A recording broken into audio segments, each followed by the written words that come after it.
Dennis Jennings Ford, I declare. Oh. Why, this here's a genuine Eastinghouse kitchen. Yeah.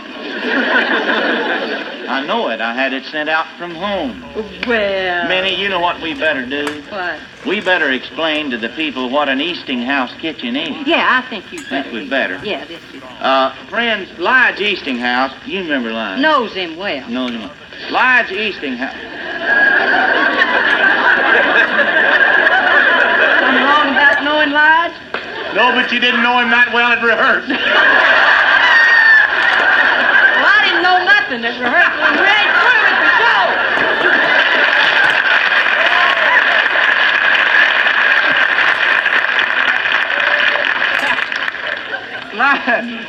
Lige Eastinghouse is a handyman back home. He specializes in building kitchens. Oh, and girls, you ain't saw nothing till you see the kind of kitchen he has. Why, I'll tell you right now, you ain't saw nothing till you see the Eastinghouse no-nothing kitchen. That's it.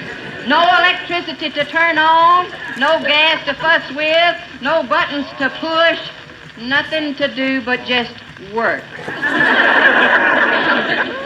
That's Lige's motto. You can be sore if it's Eastinghouse.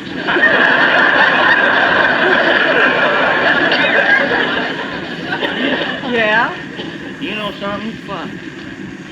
I was just thinking, this sounds an awful lot like a commercial. Well, so it does. But I'll tell you why. I told Lige I'd give him a plug if he'd send this out here.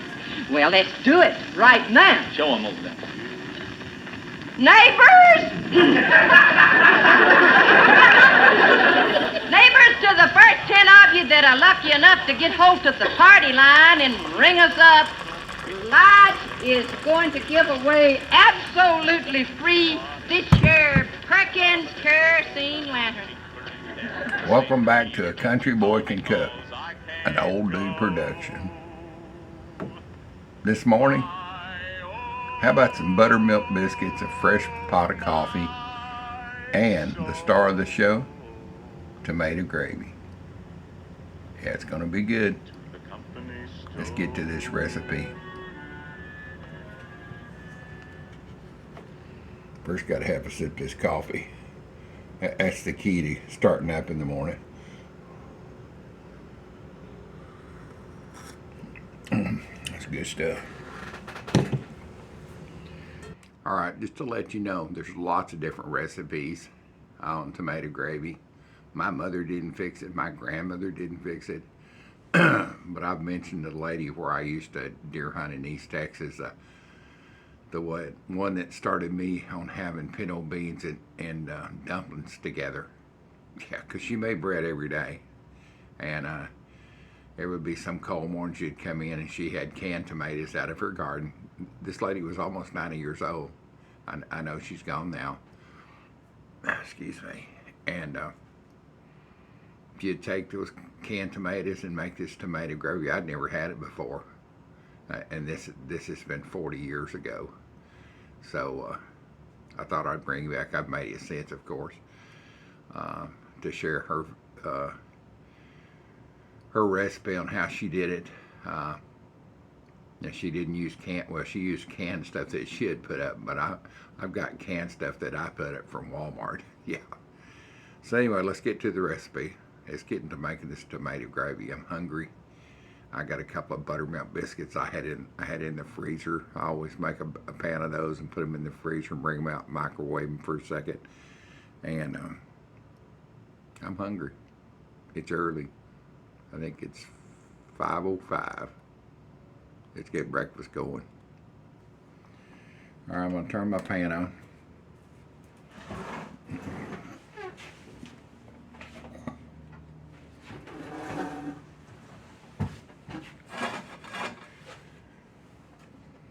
I don't have any bacon today,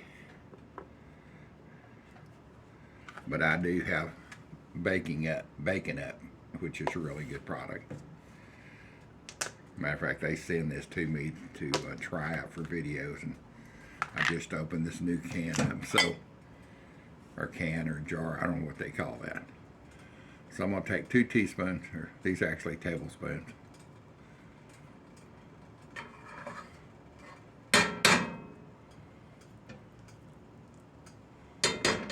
maybe a fat tablespoon there. And I'm going to put some in this back pan back here.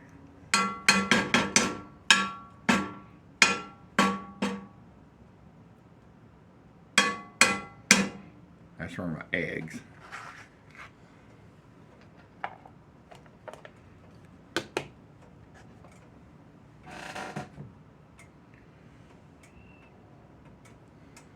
So I've got this on high just to melt it. And we're just making a regular like gravy to start out with, a roux. It'll be a blonde roux at first because it's just fat and flour. Equal parts. I know people are scared of gravy, but it's just equal parts. It's really simple. My mother taught me how to make gravy years ago. Ain't nothing hard about it.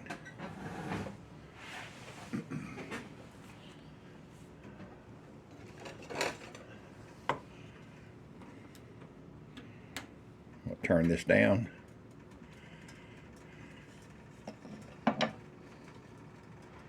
All the bacon up is melted. Got diced tomatoes and juice. And I've got mild diced tomatoes with mild green chilies. This would be like rotel. You can take when you're making this and you can put onions in it at this point before you've put your flour in, and you can put your seasoning, you can put some pepper and stuff in it.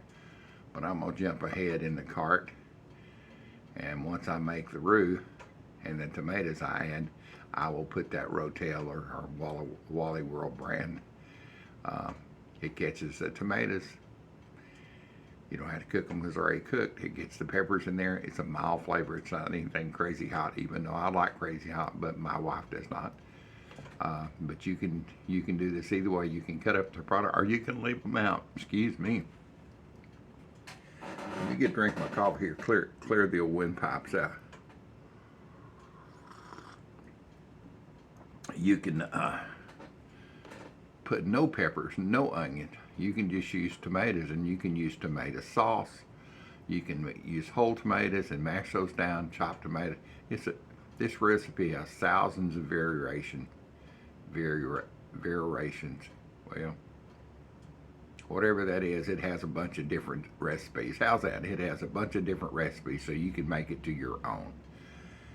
So let's see if this grease is cooled down enough to put some flour in it. I just got some all-purpose. I'm going to put the same amount of flour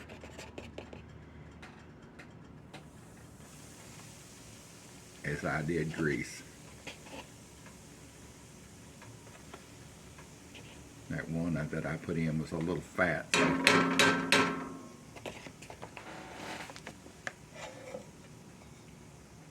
Let's just stir this around and get it cooked. This is a crucial point. You want to cook your flour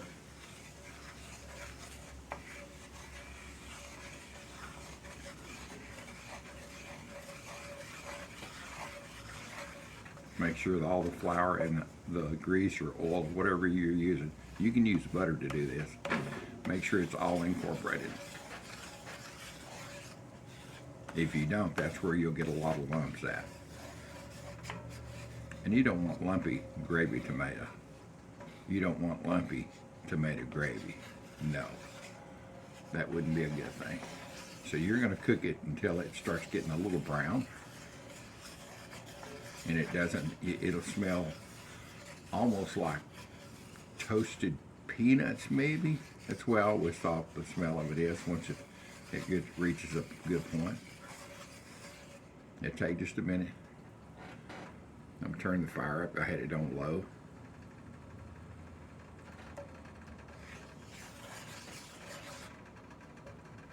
I'm gonna let that cook a little bit and get the lids off of this.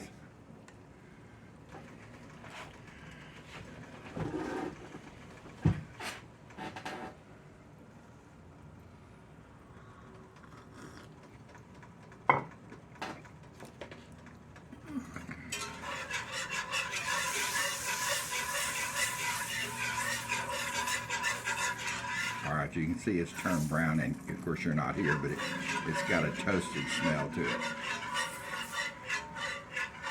So I'm going to turn it up kind of to medium high.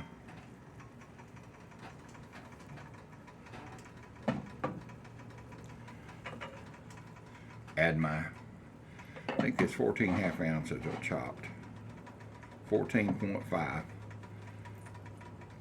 chopped or diced, excuse me. I'm going to add the whole can to it. Sorry for blocking you there.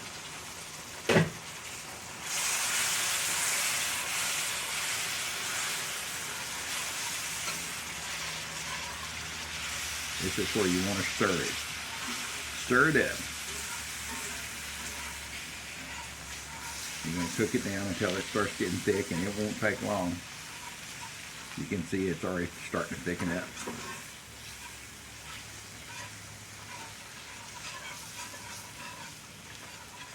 You can put milk in it at this point. You can use chicken stock.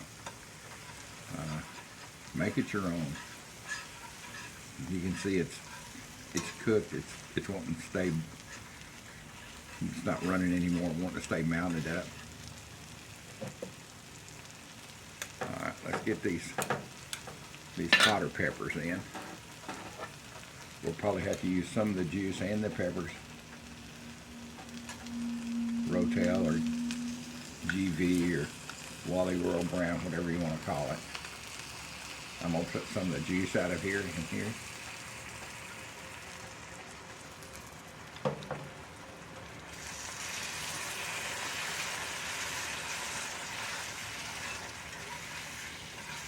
This is cooking by the seat of the pants. The only thing you need to know is when you're making your roux, equal parts. I believe it's going to take the whole, let's just dump the whole can in there and go for it.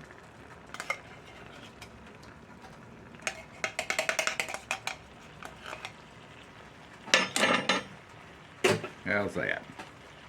We'll turn it down on low.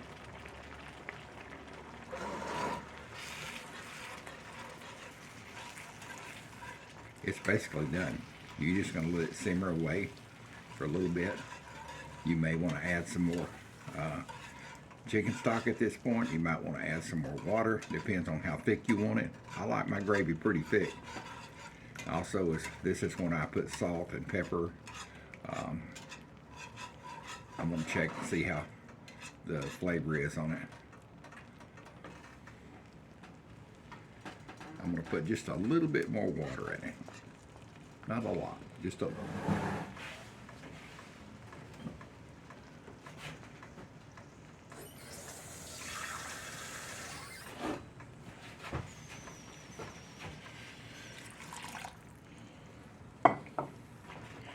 Don't worry if you add too much, you just cook it on down. Nothing wrong with that.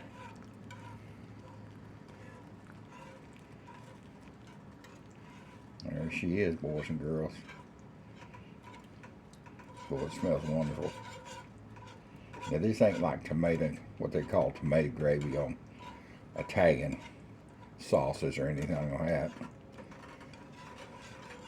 It's not like the Sopranos wanting tomato gravy.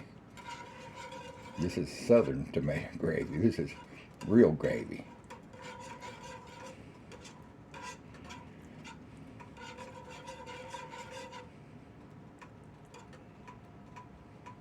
I got it there? Yeah, I believe that's about right. Now's the time to check it.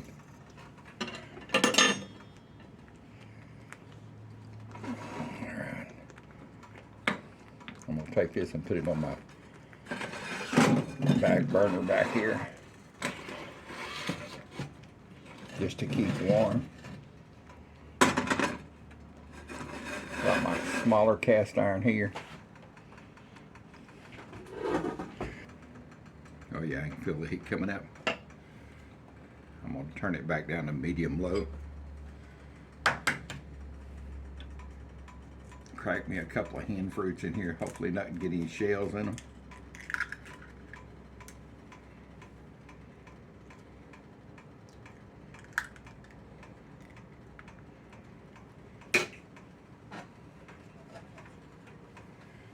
I've got them in there, no shells. I'm going to turn it up just for a minute to high, just to set the eggs on the bottom.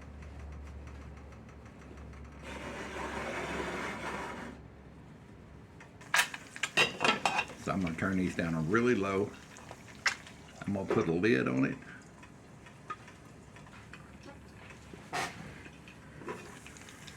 How's that look, boys and girls? And it's on off. Get my eggs out here.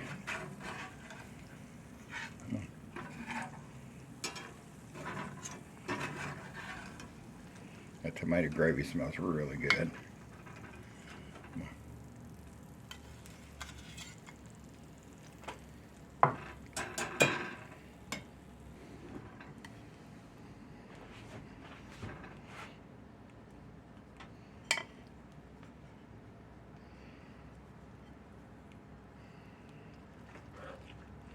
Well, this looks so good back here. This looks so good. I'm gonna put a little bit on my tomato. I'm gonna put a little bit on my biscuit that's open.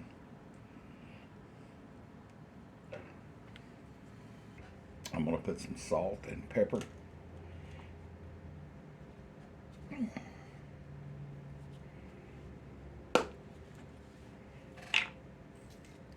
little bit of salt on the tomato gravy. This is pink salt. I put it in an old pepper mill grinder. Works great. I buy it in the big crystals and it grinds it down perfect. And here's my pepper.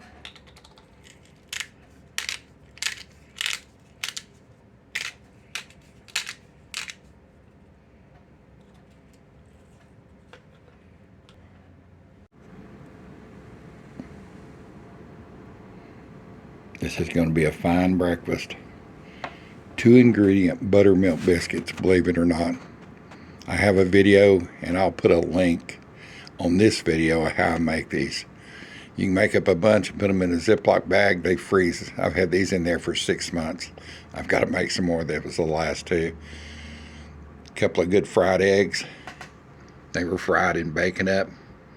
And bacon up it was the fat I used to make this tomato gravy, which I had a little sneak taste a while ago, and it's wonderful. So one of my biscuits gets tomato gravy. The other one's they both have butter put on them. The other one's gonna get Grandma's molasses. That's a country boy eating good.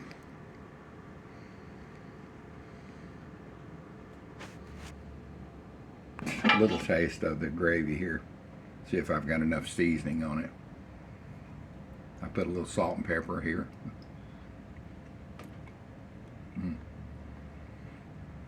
That's really good.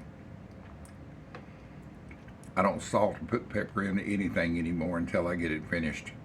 That way I know I don't put too much, or I know I put the right amount for me. May not be the right amount for my wife. So I let her season her own. But this is good stuff.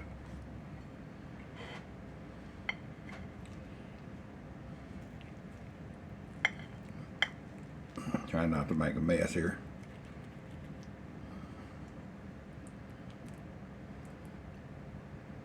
Tomato gravy on a buttermilk biscuit that's been buttered. Let's get a bite. Bon appetit.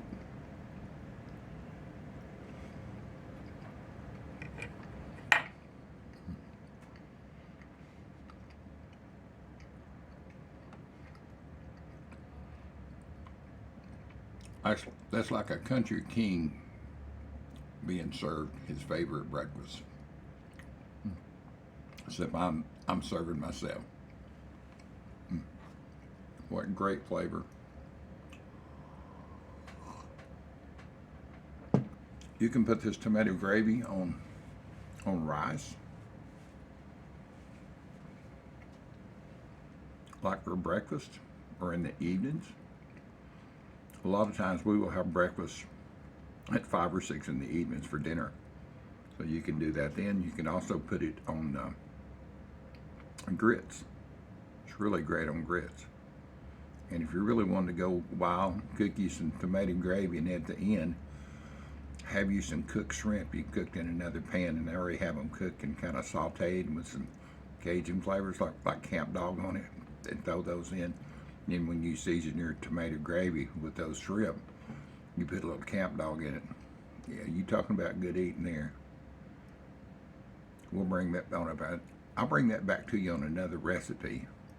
Tomato gravy with grilled shrimp added, camp dog style. Anyway, let's get to this breakfast. I'm starving. Let me have the bite, which is everything.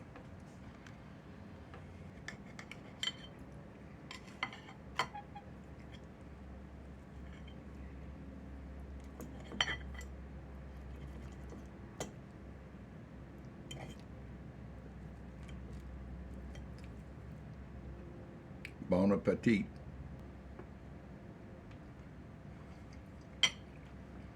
The bite is a great bite.